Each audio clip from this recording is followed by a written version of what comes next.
Hello friends, welcome to our channel box office blockbusters. কথা বলবো কাজল রেখা এই মুভির 22 দিনের কালেকশন নিয়ে, ওমর এই মুভির 22 দিনের কালেকশন নিয়ে, কথা বলবো মোনা জিন্টু এই মুভির 22 দিনের কালেকশন নিয়ে, লিপস্টিক এই মুভির 22 দিনের কালেকশন নিয়ে, কথা বলবো রাজকুমার এই মুভির 22 দিনের কালেকশন নিয়ে। আপনি জানিয়ে দেই সুপারস্টার সাকিব খান স্যার অভিনীত রাজকুমার ফিল্মটি কিন্তু 2 মে ইউএইতে রিলিজ হবে। যদি ইউনাইটেড আরব আমিরাতে 2 মে রিলিজ হয়, আমার মনে হয় কালেকশন আরও বুস্ট হবে, কারণ রাজকুমার ওভারসিজ মার্কেটে যেই লোকেশানে রিলিজ হচ্ছে সেই লোকেশান থেকেই ভালো কালেকশন আনছে। আপনারা জানেন ইতালিতে মুভিটি একটি হাউসফুল শো দিয়েছে।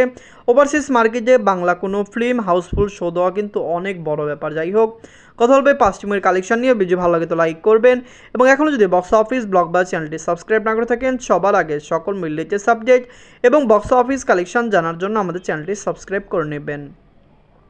প্রথম বলবো কাজল রেখা নিয়ে। বাজল 5 কোটি টাকা, লিড হলো শরীফুল রাস্তার, 22 দিন কমপ্লিট করে নিয়েছে। শরীফুল রাস্তার অভিনীত কাজল রেখা ফিল্মটি কিন্তু বক্স অফিসে পজিটিভ রিভিউ এবং রেসপন্স পেয়েছে, কালেকশনও ভালো এনেছে, কিন্তু বিগ বাজেট হওয়ার কারণে মুভিটি কিন্তু বক্স অফিসে ভালো কালেকশন আনতেও পারেনি, কারণ আপনারা জানেন বাজেট অনেক বেশি, রিকভার করা অনেক বেশি টাফ। কিন্তু আপনারা জানিয়ে দেই কাজল রেখা কিন্তু অন্য ফিল্মগুলির তুলনায় ভালো আয় করেছে এবং দর্শকরা এই মুভিকে সাপোর্টও করেছে। নিজেদের 22 দিনে বাংলাদেশ থেকে আয় করেছে 6 লক্ষ টাকা, টোটাল এমএ কালেকশন হলো 1,84,00,000 টাকা। আপনারা যদি এখনও কাজল রেখা না থাকেন, দেখবেন শরীফুল রাস্তার অভিনীত এই ফিল্মটি কেমন হয়েছে। আমরা এক্সপেক্ট করছি মুভিটি বক্স অফিসে ব্লকবাস্টার কালেকশন করবে। আপনারা জানেন শরীফুল রাস্তার বাংলা একজন ভালো অ্যাক্টর, দর্শকরা তাকে ভালো সাপোর্টও করে। তার এই ঈদে কিন্তু ভালো ফিল্ম রিলিজ হয়েছে। অবশ্যই আমরা এক্সপেক্ট করছি মুভিটি বক্স অফিসে 2.5 থেকে 3 কোটি টাকা প্লাস বিজনেস করে নেবে। এনকাদল ওমর নিয়ে বাজল 2 কোটি টাকা, লিড হলো শরীফুল রাস্তার, 22 দিন কমপ্লিট করে নিয়েছে। শরীফুল রাস্তারের এবার ঈদে 3টি ফিল্ম রিলিজ হয়েছে, একটি ওমর, একটি কাজল রেখা, একটি দেয়ালের দেশ। আপনারা জানেন 3টি ফিল্ম বক্স অফিসে ভালো কালেকশন করেছে। আমরা যেরকম এক্সপেক্ট করেছিলাম 3টি ফিল্ম বক্স অফিসে এর চেয়েও ভালো আয় করেছে। দর্শক ফ্যামিলি সাপোর্ট করলে অবশ্যই 3টি ফিল্ম বক্স অফিসে আরও বেশি আয় করবে, কারণ আপনারা জানেন ওমর কিন্তু ইউএসএ কানাডাতে চলছে। ইউএসএ মার্কেট থেকে ওমর কালেকশন ভালো এসেছে। প্রথম দিন থেকে মুভিটি ইউএসএতে 10 লক্ষ প্লাস বিজনেস করেছে, যেটি একটি ভালো দিক। আমরা আশা করছি ইউএসএ মার্কেট থেকে মুভিটি ভালো আয় করে নেবে। ওমর নিজেদের 22 দিনে বাংলাদেশ থেকে আয় করেছে 10 লক্ষ টাকা, ইউএসএ মার্কেট থেকে আয় করেছে 8 লক্ষ টাকা, মুভিটি ওয়ার্ল্ড মার্কেট থেকে আয় করেছে 18 লক্ষ টাকা। টোটাল এমএ কালেকশন হলো 3,12,00,000 টাকা। আপনারা যদি এখনও ওমর না থাকেন, দেখবেন শরীফুল রাস্তার অভিনীত ওমর ফিল্মটি কেমন হয়েছে। আপনারা জানিয়ে দেই ওমর কিন্তু বক্স অফিসে 5 কোটি টাকা প্লাস বিজনেস করতে পারে। এর প্রধান কারণ ওমর কিন্তু বাংলাদেশেও ভালো সিনেমা হলে চলছে। মুভিটি আগামী শুক্রবার একটি ভালো কালেকশন এনে দিতে পারে। এনকাদল মোনা জিন্টু নিয়ে বাঁচল 2 কোটি টাকা, লিড হলো সুপ্রভাত ম্যামের, 22 দিন কমপ্লিট করে নিয়েছে। আপনারা জানেন মোনা জিন্টু কিন্তু হরর জনারের ফিল্ম। মুভিটি কিন্তু পাকিস্তানে রিলিজ হয়েছে এবং পাকিস্তান থেকে মুভির কালেকশনও ভালো এসেছে। দর্শকরা যে মুভিকে পাকিস্তানে এত বেশি সাপোর্ট করবে এটি অনেকেই চিন্তা করতে পারেনি। ভালো সিনেমা হল, ভালো শো, এবং আপনি জানিয়ে দিই দর্শকদের রিভিউ রেসপন্স দেখে আমাদের মনে হচ্ছে মোনা জিন্টু পাকিস্তান থেকে একটি ভালো কালেকশন আনবে। আপনার জানিয়ে দিই প্রথম দিন, দ্বিতীয় দিন এবং তৃতীয় দিনে মুভিটি পাকিস্তান থেকে ভালো রিকভার করেছে।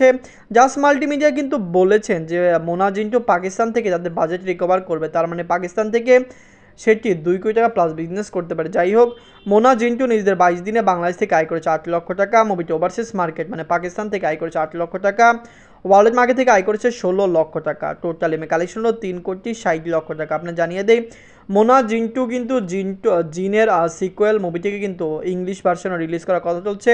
জাস্ট মাল্টিমিডিয়া চাচ্ছে ওভারসিজ মার্কেটে মুভিকে ইংলিশে রিলিজ করতে। যদি ইংলিশে রিলিজ করে এটি একটি নতুন কম্বাইন হবে, কারণ আপনি জানিয়ে দিয়ে আমাদের মনে হচ্ছে মোনা জিন্টু যদি ইংলিশে রিলিজ হয়, অবশ্যই যারা হরর ফিল্ম দেখতে পছন্দ করেন সেসব কান্ট্রিতে কিন্তু মোনা জিন্টু ভালো আয় করতে পারে। এখন কথা বলবো লিপস্টিক নিয়ে। বাঁচল 1,50,00,000 টাকা, লিড হলো আদর রাজা স্যার, 22 দিন কমপ্লিট করে নিয়েছে। আপনারা জানেন আদর রাজা স্যার কিন্তু খুবই ভালো অ্যাক্টর, তার ভালো নামডাক রয়েছে, বাংলার কেজিএফ হিরো তাকে বলা হয়। কিন্তু আপনার জানিয়ে দেই লিপস্টিক রিলিজ হওয়ার আগে লিপস্টিক কন্ট্রোভার্সিতে জড়িয়েছে এবং আদর রাজা স্যার নিজে এটি করছে মার্কেটিংয়ের জন্য। আপনি জানিয়ে দেই এত ভালো মার্কেটিং করে মুভিটি কিন্তু প্রথম 2 সপ্তাহে চলেনি, কিন্তু তৃতীয় সপ্তাহে এসে মুভিটি ভালো কালেকশন করেছে। প্রথমে তিনি যে কন্ট্রোভার্সিতে জড়িয়েছেন মার্কেটিংয়ের জন্য, সেই কন্ট্রোভার্সি তার কাল হয়ে দাঁড়িয়েছে এবং মুভিটি প্রথম 2 সপ্তাহে ভালো কালেকশন করতে পারেনি। যাই হোক, আমরা এক্সপেক্ট করছি লিপস্টিক লং টাইম রান করবে। নিজেদের 22 দিনে বাংলাদেশ থেকে আয় করেছে 10 লক্ষ টাকা, টোটাল এমএ কালেকশন হলো 1,64,00,000 টাকা। লিপস্টিক অনেকে পছন্দ করেছে, অনেক দর্শকদের রিভিউ পজিটিভ ছিল। আমরা আশা করছি লিপস্টিক লাইফ টাইমে 3 কোটি টাকা প্লাস বিজনেস করবে। বাংলাতে মুভিটি বর্তমানে কিন্তু 30টি সিনেমা হলে চলছে, যেটি একটি ভালো দিক, যে লং টাইম রানে হতে পারে মুভিটি বক্স অফিসে একটি ভালো আয় করে নেবে। এখন কথা বলবো রাজকুমার নিয়ে। বাজল 10 কোটি টাকা, লিড হলো সুপারস্টার সাকিব খান স্যার, 22 দিন কমপ্লিট করে নিয়েছে।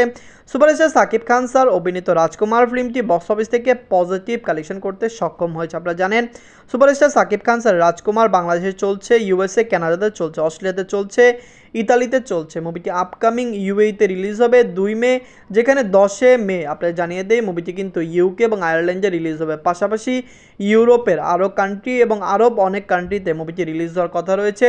দর্শকরা এই মুভিকে সকল জায়গায় দেখতে চায়। আপনারা জানিয়ে দেই রাজকুমার কিন্তু পুরোপুরি প্রবাসী ভিত্তিক ফিল্ম।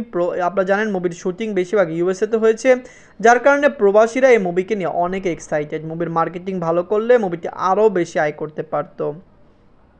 নিজেদের 22 দিনের মধ্যে বাংলাদেশ থেকে আয় করেছে 20 লক্ষ টাকা। মুভিটি ইউএসএ কানাডা মার্কেট থেকে আয় করেছে 8 লক্ষ টাকা। মুভিটি অস্ট্রেলিয়া মার্কেট থেকে আয় করেছে 5 লক্ষ টাকা। ওয়ার্ল্ড মার্কেট থেকে আয় করেছে 33 লক্ষ টাকা। টোটাল কালেকশন হলো 27 কোটি 80 লক্ষ টাকা। আপনার জানিয়ে দেই ইতালিতে কিন্তু মুভিটি প্রায় 21-22 লক্ষ টাকা প্লাস বিজনেস করেছে, যেটি ভালো কালেকশন।